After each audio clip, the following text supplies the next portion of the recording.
Hello student, myself Guti Anjali. In standard 3 EVS chapter 18, a house like this. So in this chapter we will see different type of houses, how different type of houses are made and how they protect us from different seasons, and in different areas we see different type of houses. So first, my name is Naseem. I live in Srinagar. Since yesterday there is a lot of activity in our school. It will go on for a week. Do you know why? There is a camp being held in our school. Children have come from many places for the camp. Tents have been put up in the ground for everyone to stay. So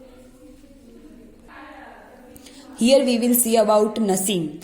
Naseem lives in a Srinagar and yesterday there is a lot of activity in our school. तो जो नसीम है उसकी school में कल different type of activities हुई थी and it will go on for a week. वो एक वीक तक चली थी. Do you know why? There is a camp being held in our school. और उनके स्कूल में एक कैंप का भी आयोजन हुआ था. Children have come from many places for the camp. जो चिल्ड्रन है वो बहुत अलग अलग प्लेसेस से कैंप के लिए आए हुए थे. Tents have been put up in the ground for everyone to stay. जो टेंट है उनको बनाया गया था ग्राउंड पर सबको रहने के लिए. जो अलग अलग डिफरेंट एरिया से जो डिफरेंट लोग आए हुए थे उनको रहने के लिए नसीम की जो स्कूल है उसमें टेंट बनाए हुए थे जिसमें वो सब रह सके. तो यहाँ पे हमें टेंट की पिक्चर्स भी दी हुई है. In this picture we can see how the tents are. We have decorated the school beautifully. Some children have used the pieces of cloth to make streamers for the doors. Some have made posters using almond shells while others have made rangolis using dry leaves and show dust. So we have decorated the school beautifully. तो जो नसीम है उसकी school में जो camp हुआ था तो उसके लिए उन्होंने अपनी पूरी स्कूल को अच्छे से डेकोरेट किया था. और कुछ बच्चों ने उसमें से जो क्लोथीज के पीस होते हैं उससे क्या बनाया था, स्टीमर्स बनाया था डोर के लिए. और some have made posters using almond shells while others have made rangolis. तो कुछ बच्चों ने उसमें से रंगोली बनाई थी और कुछ बच्चों ने पोस्टर बनाए थे जो आलमंड शेल से बने हुए थे. और रंगोली में उन्होंने ड्राई लीव्स जो होते हैं, शो डस्ट होती है, उनकी मदद से उन्होंने रंगोली बनाई थी और पूरी स्कूल को डेकोरेट किया था. Next, today is the first day of the camp. We are very happy. In the morning, we all got together and sat down on the ground in a circle. Each of us introduced ourselves and spoke about where we came from, what we liked to eat. Children brought pictures of their families and their homes. Everyone spoke about their homes. Bhupen's group was the first to talk. So today is the first day of the camp. तो जो नसीम है उसकी school में जो camp था उसका first day था और वो लोग बहुत ही खुश थे. मॉर्निंग में उन्होंने सब साथ में बैठे और फिर जो सबने एक सर्कल बनाकर वो स्कूल के ग्राउंड पर बैठते हैं सब और सबको इंट्रोड्यूस करवाते हैं. खुद सब जो वहाँ के जो चिल्ड्रन थे वो सब अपना इंट्रोड्यूस देते हैं, इंट्रोडक्शन देते हैं. And spoke about we came from, वो कहाँ से आए हैं उसके बारे में बताते हैं. और what we like to eat, और उन्होंने जिस भी एरिया में वो रहते हैं जहाँ से आए हैं वहाँ पे वो कौन सा खाना खाना पसंद करते हैं उसके बारे में सब बच्चे अपने बारे में बताते हैं. Children brought some pictures of their family, और वो जो बच्चे वहाँ से अलग अलग डिफरेंट एरियाज से जो आए हुए थे वो उनकी फैमिली और जो उनके होम्स के पिक्चर्स भी लेके आए हुए थे. Everyone spoke about their home. सब अपने घर के बारे में बताते हैं.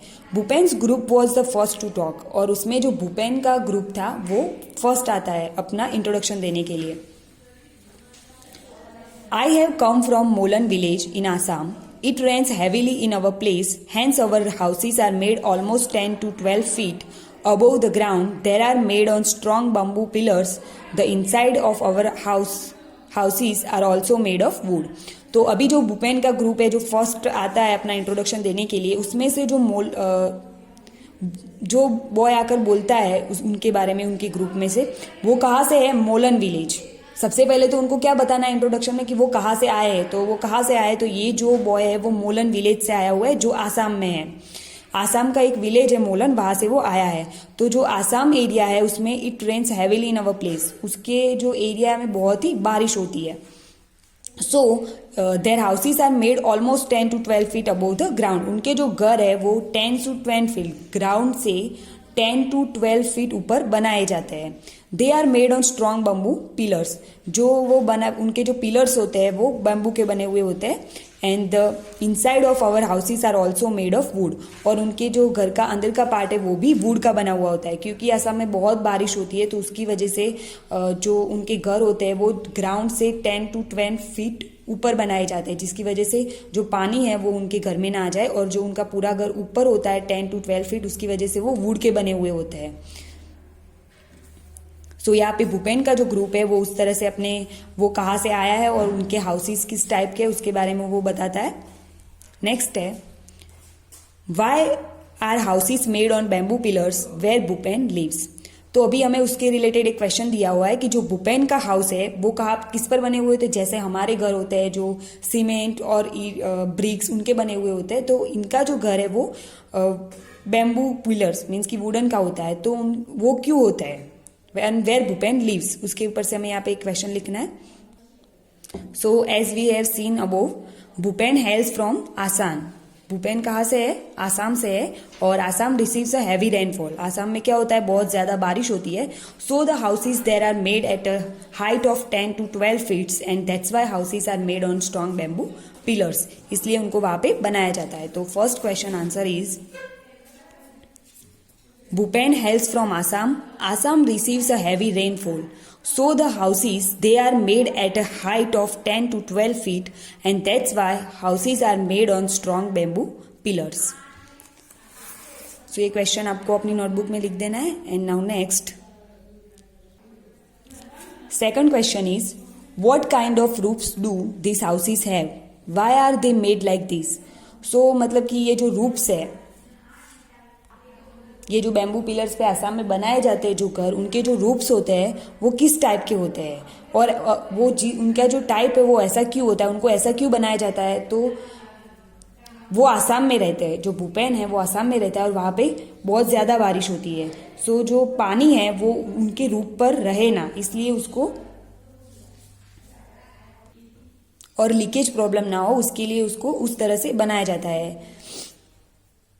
As we have seen in the pictures, यहाँ पे हम देख सकते हैं जो उसकी रूप्स है उसको किस तरह से बनाया गया है। उस पर स्लोप होता है जिसकी वजह से जैसे ही बारिश होती है तो सारा पानी नीचे गिर जाता है, वहां पे वो जो रूप्स होती है उस पर जमा नहीं होता, इसलिए उसको उस तरह से बनाया जाता है। So second question answer is this houses have slant roofs, they have made like this so that the water doesn't stay at the roof and create leaks. तो जो हाउसेस की रूफ्स होती है वो स्लैंट होती है क्योंकि उसकी वजह से पानी जो है वो नीचे गिर जाए और वहाँ पर रूफ्स पे जमा ना हो, इसलिए तो उसको इसलिए उस आसाम में इस टाइप के रूफ्स और हाउसेस बनाए जाते हैं। थर्ड क्वेश्चन है how does one enter this houses.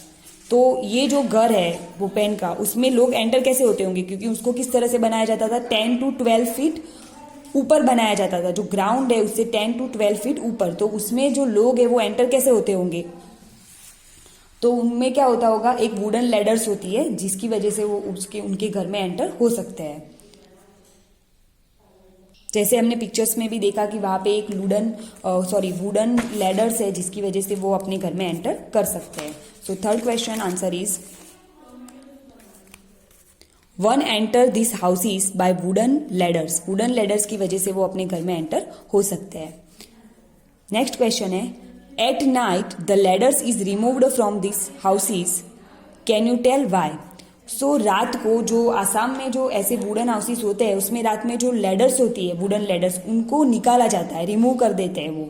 तो ऐसा क्यों, वहां पे ऐसा क्यों होता होगा, क्योंकि जो ये वुडन लैडर्स है this is done in order to prevent any unwanted animals entering the house. तो जो अनवांटेड एनिमल्स है जो उनको हार्म कर सकते हैं, तो ऐसे एनिमल्स से बचने के लिए जो वुडन लैडर्स है उनको निकाला जाता है, क्योंकि अगर कोई भी एनिमल रात को उस वुडन लैडर से उनके घर में एंटर कर सकता है और उनको हार्म भी कर सकता है। सो अनवांटेड एनिमल्स के प्रोटेक्ट होने के लिए वो रात को जो वुडन लैडर से उसको निकाल देते हैं, क्योंकि कोई भी एनिमल उनके घर में ना आ सके। तो यहाँ पे आंसर आएगा this is done in order to prevent any unwanted animal entering the house. तो कोई भी अनवांटेड एनिमल उनके घर में ना आ जाए, उसकी वजह से वो ये करते हैं। तो यहाँ पे हमने देखा कि किस तरफ से, और जैसे डिफरेंट डिफरेंट एरियाज में डिफरेंट डिफरेंट हाउसेस होते हैं, तो आसाम में जो हाउसेस का टाइप है वो हमें यहाँ पे बताया गया है कि आसाम में किस टाइप के हाउस होते हैं और क्यों होते हैं। क्योंकि वहाँ पे बारिश बहुत होती है, तो वहाँ पे सारे हाउसेस वुडन के बने हुए होते हैं और वो ग्राउंड से 10 to 12 फीट ऊपर भी होते हैं। और उनकी जो रूफ है वो स्लैंट रूफ होती है, जिसकी वजह से पानी जो है वो रूफ पे ना आए और उसके नीचे गिर जाए। तो उस तरह से उसको उस तरह के हाउसेस बनाए जाते हैं। तो मतलब कि डिफरेंट जो सीजन होती है उससे प्रोटेक्ट होने के लिए, जैसा एरिया वहाँ पे उसकी जो सीजन्स होती है उससे प्रोटेक्ट होने के लिए उस टाइप के घर वहाँ पे बनाए जाते हैं। तो हमने यहाँ पे देखा कि how houses are in Assam में कैसे घर होते हैं। नाउ वी सी मनाली में कैसे घर होते हैं, हम नेक्स्ट वो देखेंगे, वो हम देखेंगे नेक्स्ट वीडियो में। तो यहाँ पे जो हमने 1 to 5 क्वेश्चन देखे थे वो आपको अपनी नोटबुक में लिख देना है। एंड नेक्स्ट जो मनाली हाउसेस है वो we will see in the next video.